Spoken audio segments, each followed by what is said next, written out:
Hey guys, my name is Nick and welcome to Watch This Now.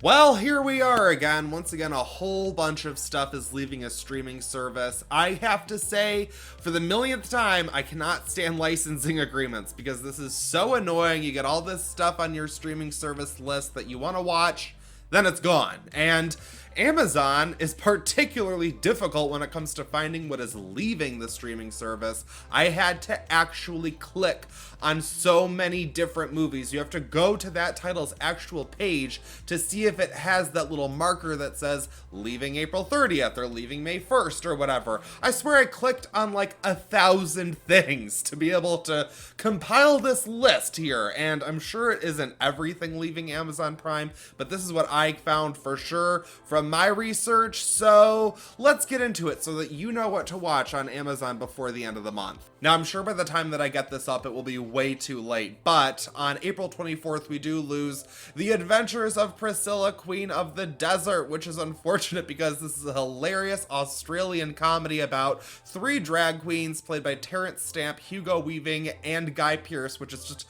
hilarious to see them in drag to begin with. But it says they travel throughout the outback to do a show, and if you're a fan of To Wong Foo, this is basically Australian To Wong Foo, but it came out a year before that, so this is the original. You gotta give props to the original. On April 29th, we lose this movie Wonder that stars Jacob Tremblay as a kid with a facial deformity. It looks like a really sweet and uplifting family film, which is exactly why I haven't seen it, but I actually do want to see this movie. I've been meaning to, so I'm gonna have to watch it. On April 30th is when we begin to lose all of the good stuff, starting with Platoon, the classic Vietnam War film from Oliver Stone. If you're like me and you haven't really seen Platoon, then maybe you want to watch it. I know I've seen pretty much Platoon. Have you seen, a movie where you've watched it in chunks, you've seen all the different parts, but not from beginning to end? That's me with Platoon. I probably got to give it a watch. Shockwaves is a 70s zombie movie about Nazi zombies. I'm sorry, but anytime Nazi zombies are in the picture, I'm on board. This is very low budget schlock from way back in the day. I know I've seen this once before and it isn't that interesting or entertaining, but I like the concept so much. It's people stranded on an island and then Nazi zombies. If that sounds like something you would watch, we'll do it soon. Let's talk about some problematic filmmakers, shall we? Because Annie Hall is also leaving. This is a Best Picture winner, and I have to say that I agree, even though I am not one for romantic comedies or Woody Allen stuff to begin with. But this is a very creatively well done movie that uses a lot of different interesting filmmaking techniques in order to get in the minds of the characters and tell its story. I think the story itself is really simple and basic, but the way that it's done is really interesting. I would watch it just for those filmmaking aspects alone. It is entertaining enough, although, Woody Allen. But is he as bad as Roman Polanski? Yeah, probably. And I have to admit, yeah, I get it, it's bad, but you know what? I think Roman Polanski makes some damn good movies. Repulsion, Rosemary's Baby, stuff's my favorite. I can't help it. It's just too good. It's too good. The Tenant, though, is not. I recently watched this movie because it was leaving and I figured I should get it out of the way, and I remember it making its way onto Bravo's 100 Scariest Movie Moments, which does not belong on that perfect list. This one actually stars Roman Polanski as a man living in France who moves into a new apartment where the previous tenant had jumped out the window and committed suicide. She's in the hospital, but she dies, so she committed suicide. And so he moves in and he finds a tooth in the wall. And you're like, what is up with that? But then the rest of the movie, I'm telling you, this was so boring, and where it leads to, where it goes, you can just skip this, but in case you're someone that really wants to watch The Tenant, I'm gonna let you know it's gonna be gone, so subject yourself to it if you must. Speaking of subjecting yourself to a movie, I just came across this movie, I just watched it, I don't know what to make of it, but it's called And God Created Woman, and I don't even know where to begin with this one. Rebecca De Mornay plays a convict who breaks out of jail, gets caught, she gets thrown back into jail, she marries a guy so that she can get out of jail, and then she starts a rock band while also going toe-to-toe with this governor nominee. This movie is ridiculous. I have no idea what it's about or who it's for, and I've watched it. It's like a up-and-coming rock musician story. It's like a fight the system political story. It's like an erotic, steamy 80s movie.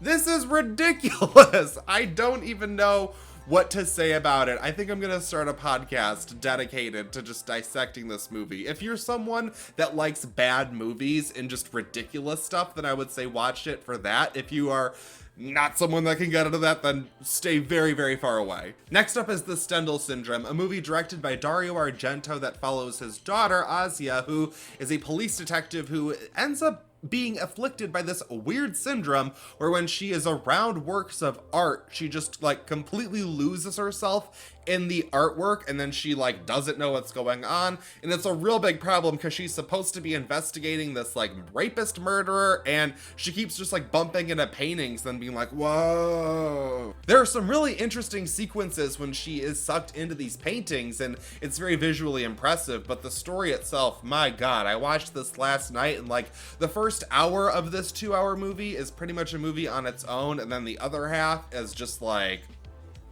don't know what you were thinking, Argento, either of them, but it is not a must-see giallo. If you do want a proper good giallo film, well, another one of them is leaving, and that is The Black Belly of the Tarantula. In this one, I have seen before, I watched it, it's simple, it's exactly what you think of a giallo film. There's a guy running around killing naked ladies. If that sounds interesting to you, this is, like many giallo films, a very well-shot, well-made film. It looks beautiful, there's that. Otherwise, it's, you know, your typical murder story. A movie I think way more people need to see if you're in the mood for a comedy is Sex Drive. This is a teen sex comedy about this nerdy kid who meets a woman online and he decides to travel cross country to meet her, lose his virginity. It's a sex drive. Get it? It's a play on words. This is a movie that came out at like the end of my teen years, and I remember catching it on DVD, and I actually really like it. I think it's really funny. It's loaded with different kinds of situational comedy as well as tons of good jokes. There's solid acting and chemistry amongst the main characters. I just think this is a very underseen little teen comedy gem, so if you're in the mood for something like that, look into this one. It's really quite good, to be honest. China Moon is a thriller that everyone in the Amazon review section say is just a basic ripoff of Body Heat, but I love Body Heat. I've seen Body Heat. Body Heat was good.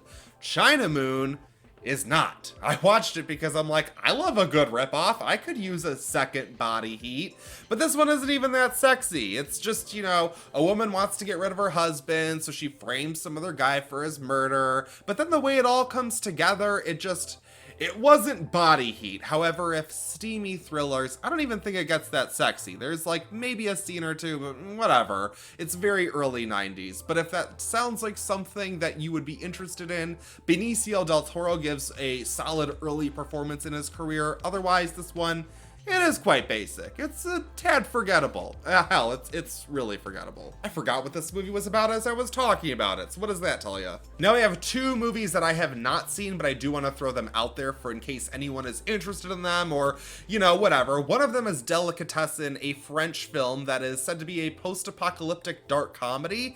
It is about food shortages, which might just be a tad too scary nowadays, but if you're someone like that, like me, is just diving right into all these post-apocalyptic movies and all of these other kind of trapped horror films, I made a whole video on it because I'm just, you know, so into them, then maybe you'll want to give this one a watch. I know I will before the end of the month, but I don't know if it is actually good or something that I would recommend personally, but Delicatessen, it is a movie. Also, The Believers is a thriller that looks really interesting to me that I have to watch. It stars Martin Sheen as a police investigator looking into this series of child murders that are believed to be perpetrated by a cult that is attached to rich oligarchs and stuff. I'm just like, give it to me. That is everything I want. Not the child murders, that's always disturbing, but the idea of cults and oligarchs and that like connection of cults with like people who run the world and stuff. I mean, I don't know, it's all very, you know, conspiracy theory shit, but I'm into that. I think it's fun and interesting. And because I haven't heard of this film, I can only assume that it's not the best, but it does sound interesting enough, so I'll have to give it a watch. I'll report back later. And we've got some truly sad news, because guess what? The Bond movies are leaving. I know, I was so excited. I just put it up in my movies that were coming to Amazon this month. I was like, yay, the Bond movies. And I'm glad that I binged them. I'm almost done. I just got to get through the Pierce Brosnan ones, but I wanted to watch Bond. It was there, worked out, but now they're going to be gone. They are leaving on the 1st of May, so you do have like an extra day to watch them if you do want to catch up on your Bond movies. And that is the list. Those are the movies that are leaving Amazon Prime at the end of April. What are your favorites? Let me know if this was helpful for you at all, or if you're just like, what are these movies? This is ridiculous. Yes, this is what I dug through all of Amazon for. So thank you so much for watching this video. I greatly appreciate it. Let me know what you're watching in the comments below and what you want to see here on Watch This Now. If there are any recommendations you want me to get to you, I'll do that. Because that's it for this video, but I won't stop you from watching another.